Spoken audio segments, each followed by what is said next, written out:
Hello there, you're watching the Press Preview, a first look at what is on the front pages. Time to see then what's making the headlines with the consultant editor of the Daily Mail, Andrew Pierce, and the associate editor of the Daily Mirror, Kev Maguire. Welcome to both of you, and you're staying right through until midnight.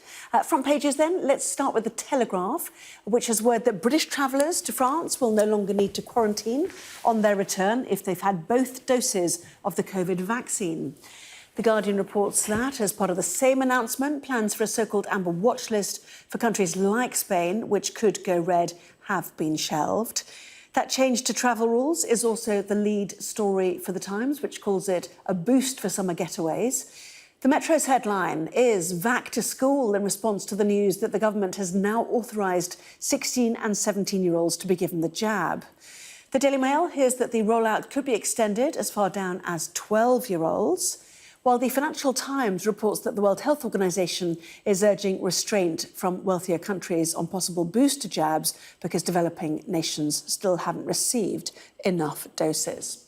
So let's get more. Andrew Pierce, Kevin Maguire are here. Welcome to both of you. And that news broke at 10 o'clock tonight that the travel restrictions for a nation like France, why not start with that, as the Telegraph does, Andrew, that holidays from there are now back on. Yeah, I mean, there was great confusion as to why France went on this completely idiotic system called Amber Plus. So if you went to France, it meant you had to quarantine for 10 days when you got back.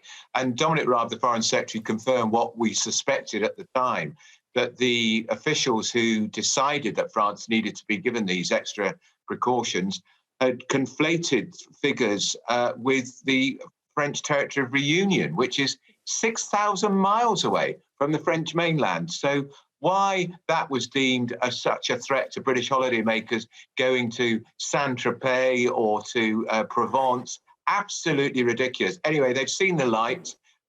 France is coming off that Amber Plus list 4 a.m. on Sunday. But people who then return from France this Saturday are still going to have to quarantine for 10 days. And I suspect quite a lot of them will be very tempted to think, to hell with that, because if they came back one day later, they wouldn't have to quarantine at all. Yeah, and that's always been the problem, hasn't it, with these deadlines? Yeah. And the irony, of course, that Reunion was on the amber list. It finally goes red, also in the same time frame. So you could go to Reunion, come back via somewhere that was not France and still be OK. The other big headline, I guess, for many people, Kevin, will be India goes from red to amber, and the UAE, with the critical international hub of Dubai, also going from red to amber, even though possibly from there it'll be a struggle to track where people have come in from. Oh, it will, absolutely. But that's been the case all the time. It's relying to a large degree on the honesty of people when they land in the UK, arrive in the UK, where they've been from. But the question around India, and of course there's a lot of British people of Indian heritage who will want to be able to see relatives. So it's not just about holidays, it is about families getting back together. But that question of France should never have been on that ridiculous Amber Plus list, and they've just really righted a wrong, but it's been chaotic all the way through. India was delayed going on the red list because Johnson wants to go over and have his photo with the leader of India. And then that had catastrophic consequences. But it does feel at last as if they're moving in the right direction. And the Prime Minister, who said he won't go abroad on holiday himself, said he understands now why lots of people yearn to. And the government seems to stop getting in the way all of a sudden and not making problems. It all of a sudden feels as if it's listening to the British public, which wants the system to be a lot simpler. Yes, the 7-day rolling average for India daily, effectively, is 40,600, roughly. You have to have trust in nations' figures, with accusations, of course, that it was underreported during the great surge of the Delta variant that they had there. But in terms of green nations, Austria, Germany, Slovenia, Slovakia, Latvia, Romania and Norway, all to be added to the government's green list for travel. If, of course, UK travellers are welcome, which has been the great rub. But for many families, Andrew, who have not seen each other since pre pre-March 2020, this will be welcome, won't it? Oh, absolutely. And as Kevin's right for once, this isn't just about holidays. This is a lot of people have families across the continent, in India, and they haven't seen them for best part of 15 months. And that's been really desperate. So I think it's fantastic that the confusion is over.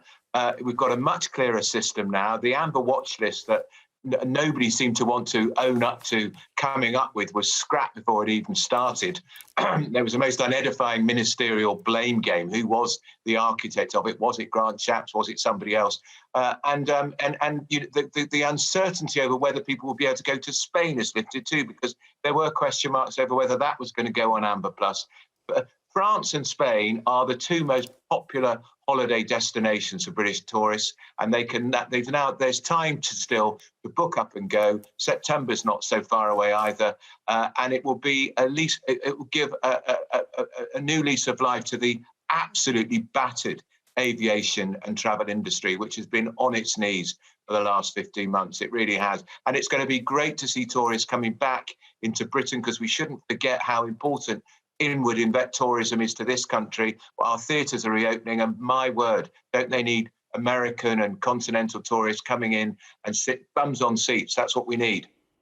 Yeah, the Welsh Government, worth noting, still advising against all but essential travel abroad. And those, they say, who have been to a red list country can't even enter Wales until they've completed 10 days of quarantine in either England or Scotland first. So England rules, I guess we need to remind people. And just in case you're worried about the red list countries, Georgia, Mexico, the aforementioned La Reunion Island, and Mayotte, which I have to confess, I don't know where that is. Any idea? No. Anyway, that's is it near the Falklands? No, it's a Google mission for later, probably. That's all on the red list anyway. The other big COVID news, of course, is about vaccinations for younger people. The idea about containing any surge in the virus through September into the autumn, I suppose. So 16 and 17-year-olds added to the list of those who can get it. Your paper, the Daily Mail, Andrew, suggesting that all over 12s could eventually be jabbed. But going at the speed of science, we heard from Jonathan Van Tam today. Yeah, I think he's one of the most impressive communicators we've seen from the beginning to end of this COVID crisis. He's the Deputy Chief Medical Officer. He's a reassuring voice, and he said he wouldn't hesitate to have his own children. He's got a couple of children under the age of 16. He wouldn't hesitate to have them vaccinated. And the Mail is reporting that this could go a lot further. 16 and 17-year-olds won't need parental consent to have the vaccine. I hope they go for it. Some of the vaccinations will be done in schools, because they're going to roll out flu jabs in schools for the first time this year. But the Mail suggesting it could be extended to children over the age of 12. They're already doing that in France. They're already doing it in the United States. That will require parental consent, but why not do it? We know that children don't tend to get very sick with COVID, but they get COVID, which means they're spreaders. And if they're spreading, they could spread that, of course, to far more vulnerable people, grandparents, older people. So I think it's great news. The Joint Committee on Vaccination and Immunisation, it's changed its position, because only 2 or 3 weeks ago it was cautioning against 16 and 17-year-olds having the jabs, but they say that they've been analysing the data and they're now of that view, and this decision is being led by the scientists, not the politicians. Yes, and the specific concerns seem to be heart inflammation reporting from countries like America. But the suggestion is that that's from the second Pfizer jab. So if at the moment you offer the first, bearing in mind many 16 and 17-year-olds will already have neutralising antibodies from having had COVID, then for now that will make a difference. But to the FT we go now, which is talking about booster jabs and, I suppose, going into younger age ranges. This idea of the moral question about how far you vaccinate your own population when the need elsewhere is so much greater, Kevin.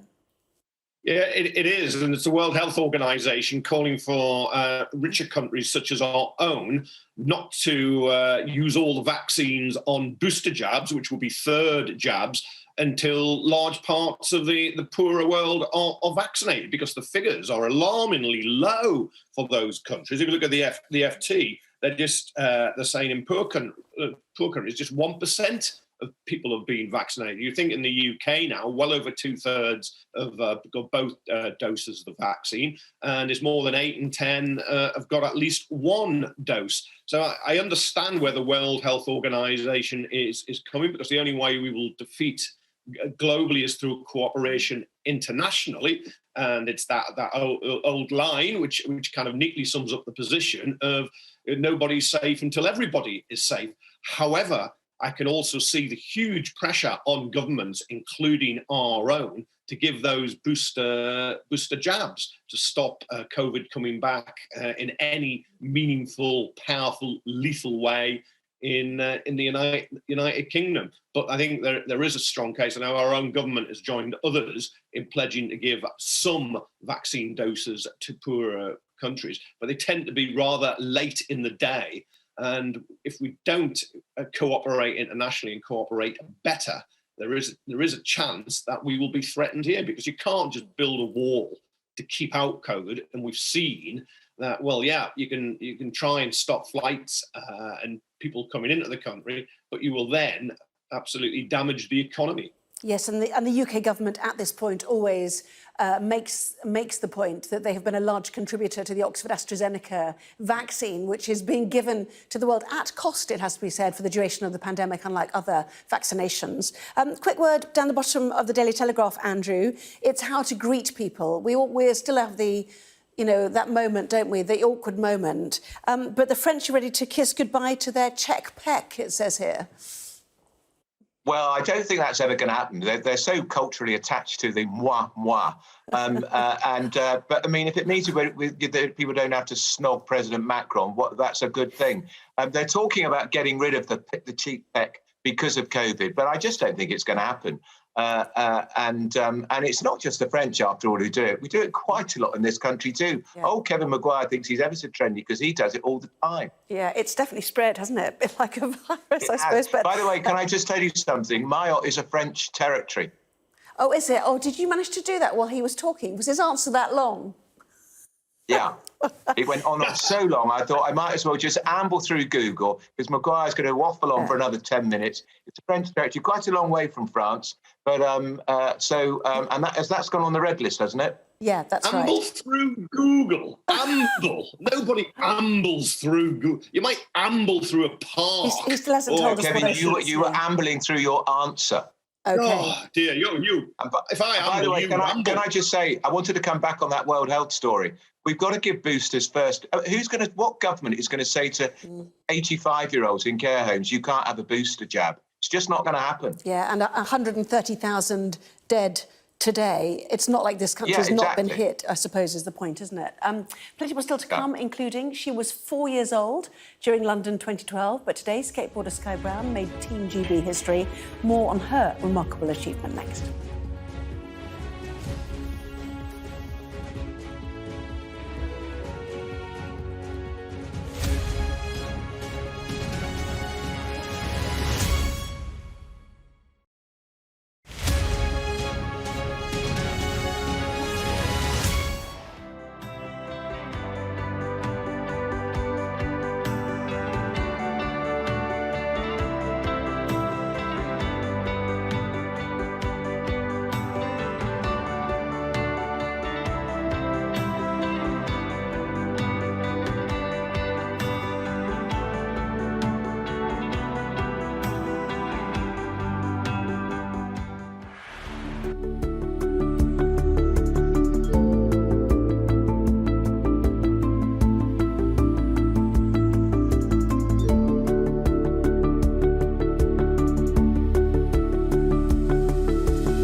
I'm Adam Parsons. I'm Sky's Europe correspondent based here in Brussels. Cobbles have been pulled up out and are being used as missiles to hurl at these police.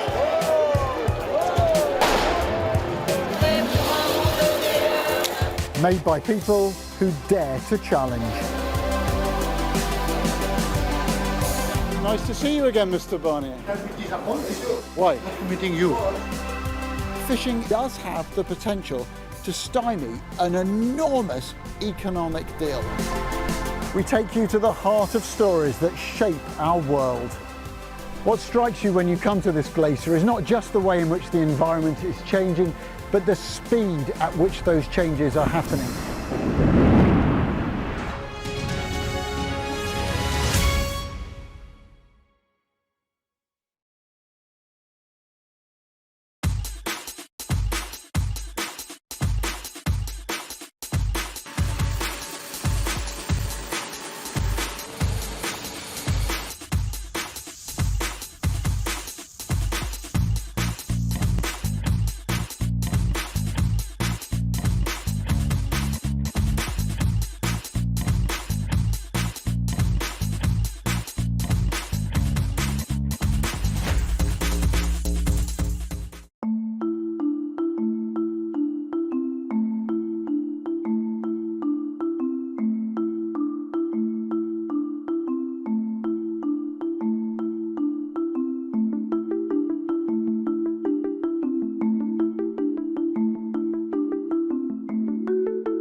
Well, welcome back. You're watching the press preview. With me now, Andrew Pearce and Kevin Maguire. Welcome back to both of you.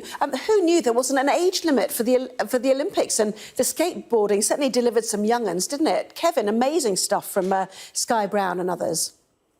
Oh, absolutely. Now the youngest medal winner for 100 years, I think, wasn't it? She's broken the record, the UK, just 13 years old. And then I thought, God, that's incredibly young. Then you found out the Japanese person who got the silver was only 12. But actually, she's just absolutely brilliant.